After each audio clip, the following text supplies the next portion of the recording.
हो जाती है, भागवत का एंड है, विराम हो जाती है। और ये तो भगवान विष्णु का इतिहास है। ये कभी न बैटरी डिस्चार्ज होती है और न कभी इनका इतिहास कभी विराम होता है। जी है ज्ञान गंगा का सुंदर पर्व ये चल रहा है, जिसमें जो मान करके गोता लगाते हैं, बताए हुए नियम का पालन करते हैं, उनकी तमाम समस्याएं हल करके और भगवान विष्णु उन्हें निरोग बना करके और उनका कल्याण कर देते हैं।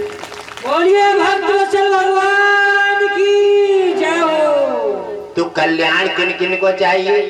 कल्याण किन किन को चाहिए? जरा हाथ उठाएंगे। कल्याण सबको चाहिए। वाह क्या बात है। अच्छा ये बताओ कष्ट किन किन को चाहिए? काऊ को ना चाहिए? हाँ, बात यही तो अंतर है। बात यही तो एक आध भक्त को कष्ट चाहिए। और मेरे प्यारे कष्ट बहाने कोई तो भगवान मिलते हैं। कष्ट नहीं, भगवान नहीं, मजबूत नहीं हो पाए और निश्चय नहीं जब मौका लगोते हाँ भगवान नहीं मिलेगा, भगवान को मिलेगा निश्चय वाले। और कष्ट जिस कुछ भक्तों ने कष्ट मांगे हैं, हे नाथ मुझे कष्ट का वरदान दे दीजिए। कहने लगे दुनिया सुख मांगती है, तुम कष्ट क्यों मांग रहे हो? कहने लगे प्रभु अगर मैं सुख मांग लूंगा तो तुम्हारे सुख में मैं तुम्हें भूल जाऊंगा, और कष्ट दे दोगे तो हर कष्ट में हर दर्द पीड़ा में तुम्हारा नाम होगा, तो तुम्हारे नाम से मेरा उद्धार हो जाएगा। यही अंतर है। कोई दुनिया में मरना नहीं चाहता और कोई यहाँ रहेगा भी नहीं। ये कट सत्य है, यहाँ कोई रहेगा भी नहीं। और पहले आए वो चले गए और आते जाते रहते हैं। ये आना जाना है, ये चिड़िया रैन बसेरा है। ये भगवान विष्णु का एक परम मार्ग है, जिसमें भगवान विष्णु ने अपनी लीला के साथ ये मार्ग बना दिया है। इसमें देव ऋषि नारद ने पूछा भगवान विष्णु से, कहे नाथ धरती पर प्राणी इतना नाजुक हो जाएगा जो ना भजन न पूजा न यज्ञ न तप और न दान, हर चीज में लालची हो जाएगा, और तब प्राणी का उद्धार कैसे हो पाएगा?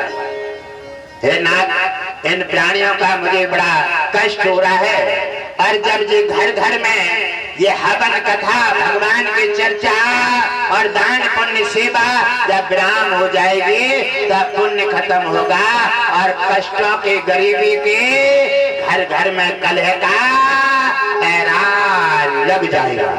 हे नाथ तब इनका उद्धार कैसे होगा?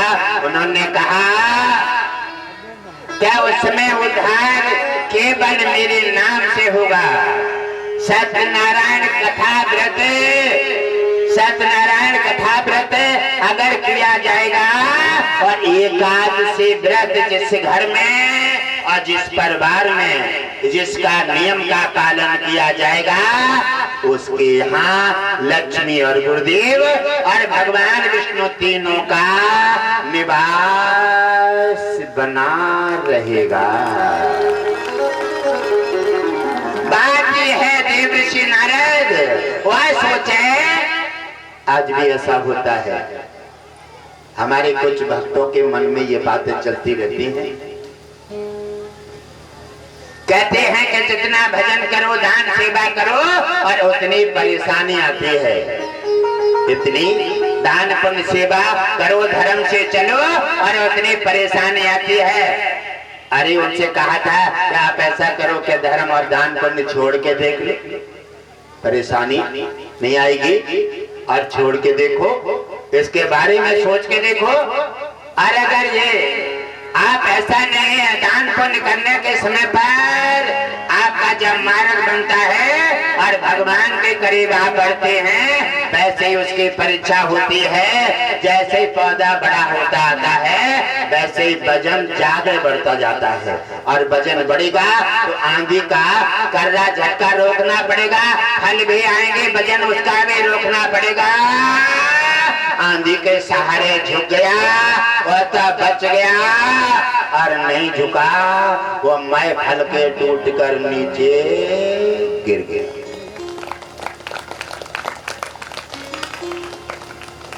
घट घट बादशाह जी सबसे महत्वपूर्ण आपके लिए एक सुधार लेकर आए हैं। इन्होंने कहा है ज्यादा बड़े नाम का कोई गुणगान नहीं कर सकता, और कोई भजन कथा करने को समय नहीं है, सत्संग सुनने का समय नहीं है।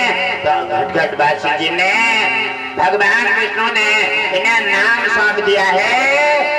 ये किनका नाम देते हैं, किससे जुड़ाते हैं? कहते हैं ओम विष्णु हरि घट घट बादशाह जी का गुणगान करो, इनका सुबह शाम ध्यान करो। और ये नाम कितना महान है और कितना पवित्र है। एक नाम से सभी की पूजा हो जाती है, सब खुश हो जाते हैं। तो नाम देखें, सबसे पहले आता है ओम।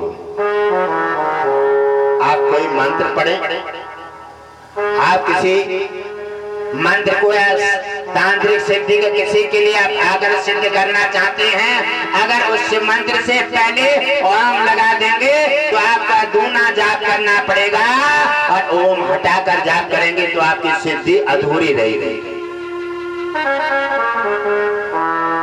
ओम आता है, ओम है सृष्टि निर्माण करता, यानी ओम पर सृष्टि का निर्माण हुआ है।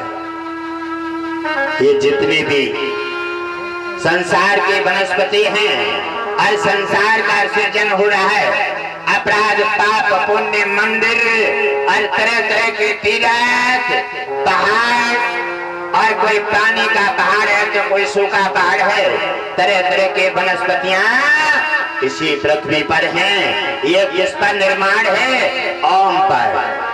ओम पर सभी संसार पूरे पृथ्वी सदी है। ओम का निर्माण इसलिए पहले कहा जाता है, नाम में आता है ओम, और उसके बाद आता है विष्णु। विष्णु तुम्हारा पालन पोषण करता है। ये भोजन कपड़ा जो मिलता है ना, ये विष्णु के माध्यम से मिलता है।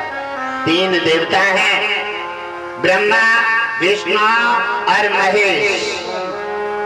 ब्रह्मा का काम है सृष्टि सृजन करना, और विष्णु का काम है पालन पोषण करना। भोजन कपड़ा सब उन्हीं के माध्यम से मिलता है, और शंकर का काम है संहार करना। शंकर शमशान वासी हैं, उनका काम संहार करना है। यह है ब्रह्मा विष्णु महेश। इन तीनों में श्रेष्ठ हैं भगवान विष्णु।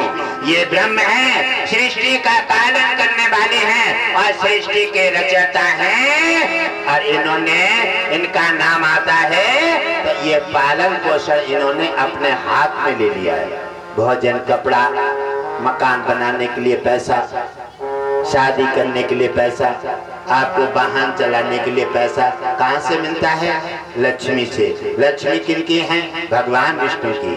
आप भगवान विष्णु का चिंतन करेंगे और वो प्रसन्न होंगे, लक्ष्मी प्रसन्न हो जाएंगी। जहाँ पति की पूजा होती है पत्नी पहले प्रसन्न हो जाती है, और लक्ष्मी धन धान से भर करके और तुम्हारा कल्याण कर देती है। बोलिए लक्ष्मी नारायण भगवान की जय हो। पहला आया ओम सृष्टि निर्माण करता, और दूसरा आया भगवान विष्णु तुम्हारा पालन पोषण करता, और तीसरा शब्द आता है ओम विष्णु हरि।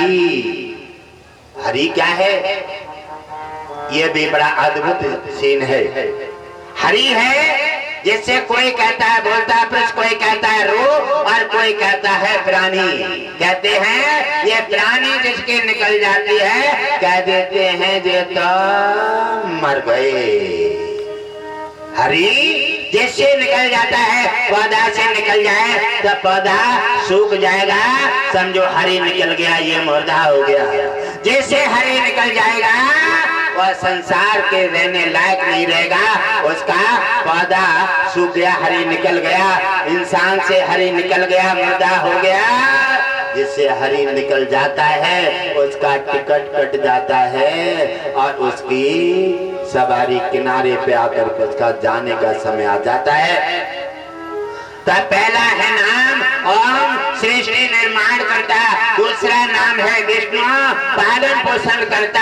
तीसरा नाम है हरि, जो आपकी नैया चला रहा है, सबकी नाव खींच रहा है। जिसके अंदर प्राणी है, हरि मौजूद है, उसके लिए बेटा बेटी, गाड़ी बंगला, दादी दादा, नानी पापा मम्मी, सबका सम्मान और सबका परिवार में हेल मेल चल रहा है। और जिस दिन हरि निकल गया वह दिन सारे रिश्ते खत्म हो जाएंगे, कुछ नहीं बचेगा। इतना नाम अलौकिक है। तो सबसे पहला आया ओम, सृष्टि निर्माण करता। दूसरा आया भगवान विष्णु, पालन पोषण करता। और तीसरा आया हरि, जो आपकी ये नैया चला रहा है। कोई जी कहते हम नहीं मानते। क्यों नहीं मानते हो? क्या तुम्हारे अंदर प्राण नहीं है? क्या प्राणों से मोह नहीं है? इसलिए हरि। और इसके बाद आता है घट घाट बासी। ओम, विष्णु, हरि, तीनों तुम्हारे इन शरीरों में घट घट में निवास कर रहे हैं। इसका नाम है